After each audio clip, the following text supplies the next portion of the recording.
So today is a new video with the LMX64. I'm gonna be testing the belt drive kit today in the mountains. Today I'm riding with the belt kit on one of our test bikes.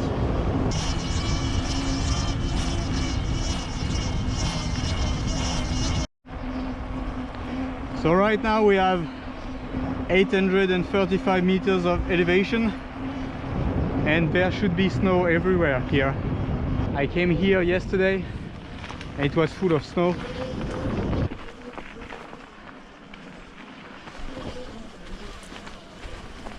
Today I'm riding only with the pass to test the new tuning. Using a little bit of throttle now because I think the pass is tuned a little too weak still. So now with about 1000 meters of elevation we start to have a little snow, but there's really not much of it.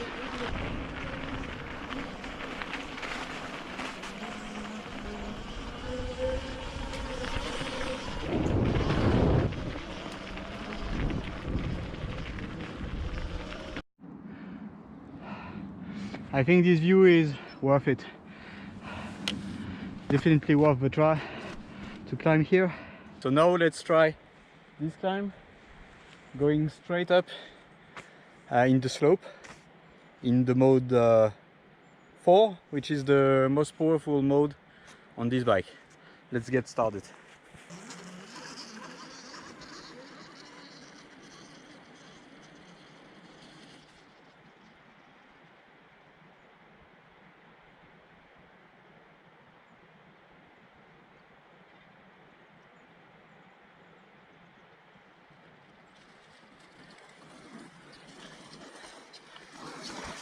Woo! Nice.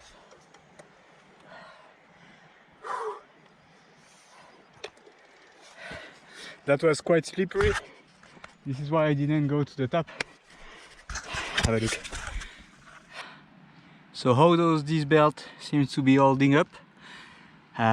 Quite good, I must say, considering the conditions. That's a very dirty bike now. Proper testing, I guess. Yeah, so there's a lot of things we should be talking about now. The last month of 2019 were quite busy for us as we were working on the homologation for the LMX64H with the pre-order and so on. So this is going quite well. We are passing homologation in a new agency, and basically we passed the first factory inspection last week and it went quite well. It means that we were prepared with enough documentation, enough standards for the quality, for the production and so on. So this is some very good news. The first good step of 2020. Yeah. But also in 2020 we will be switching to another controller for the LMX64 series, both for the homologated version and the non-homologated version.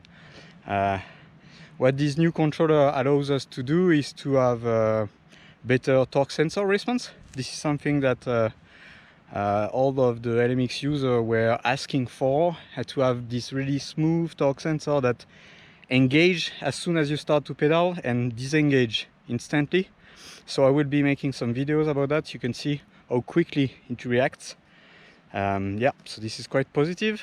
I was on the factory that is located in Europe. I was in their factory for the controller manufacturer at the start of 2020, and we were checking the motor tuning for the, you know, the power, the algorithm of control, to have this instant power and smooth driving of the motor.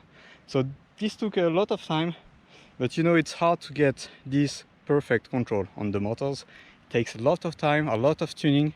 Even with some very knowledgeable guys, it's always different. Each motor is different. It takes a lot of time. Yeah. So with this new controller we also changed the display. Right now we are using a display that is made by APT. They usually build displays for the Bafang motors. So as you can see, we now have a color display. There's different modes, there is the battery level visible, a lot of information. It's quite nice, it's big, it's bright. Right now it's very sunny out. And you have the speed and the power measurement on this display. The controls are also nice and tactile. You can hear the click, and there is also a beep in the motor that says in which mode you are. So this is mode 1, mode 2, mode 3, mode 4, mode 5, and in the reverse order it goes the same way. Yeah. The last big thing that we are really working on right now and testing before it enters maybe the market, we don't know for sure, it depends on if it works in the long term or if it doesn't, is the belt kit. Yeah, so we figured a way to install a belt on the swing arm that is not made for the belt, and basically we have the tensioner that is now on the swing arm. It's a quite strong tensioner, so the belt tension is high, so we don't have any slippage on the front sprocket, and we added some flanges in the back to keep the belt in the correct position. So at the moment we produce 5 kits for the belt.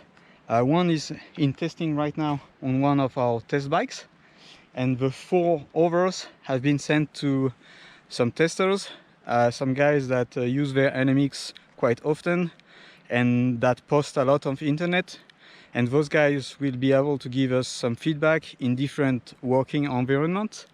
This is muddy environment, but there is also some guys that like to ride in the sand, some guys that like to ride on the street, that do a lot of kilometers each day because they use their bike to go to work basically. And in cold temperature, in high temperature, on different bikes, because there is always some little variations in the production of a frame, it's something you can't do without.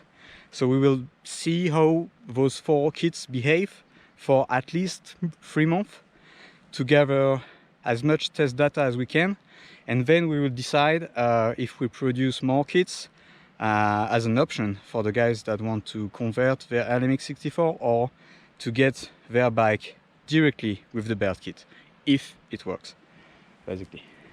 So a lot of guys have been asking, can I get a belt kit right now?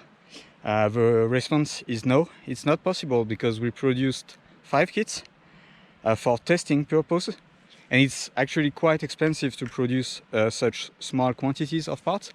So it will stay this way with only 4 guys testing the kits for now, until we have enough feedback that we can decide, is it worth it to produce more kits, or is it not a good idea and it will not hold the torque, it will not hold. Maybe if it does not hold 500 kilometers, this is dead in the water. There is no reason to produce such a kit if you need to change your belt every 500 kilometers. If it lasts 1,500 kilometers or 2,000 kilometers, then it's more interesting to produce one. But it will really depends on the durability of those kits and the feedback that we receive. So feedback is quite important. Yeah, we need to test it to the fullest in all conditions, and then we can decide. Yeah.